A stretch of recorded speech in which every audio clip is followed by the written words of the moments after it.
உங்கள் லைஃப்பில் நீங்கள் இதை ஃபீல் பண்ணியிருப்பீங்க.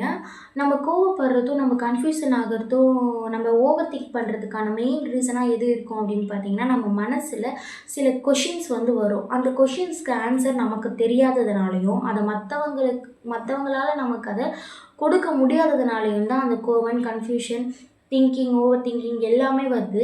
உண்மையே சொல்லணும்னா நம்ம லைஃப்பில் நமக்கு 1000 கேள்வி வரும்.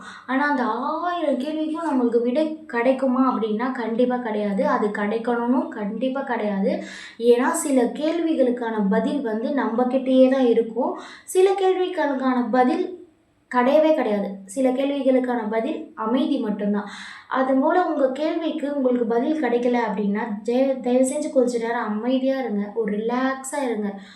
சில நாள் கழித்து, சில நேரம் கழித்து, கொஞ்சம் இந்த காலம் கடந்தது பிறகு அதுவே உங்களுக்கான விடை வந்து உங்களால் உணர முடியும்.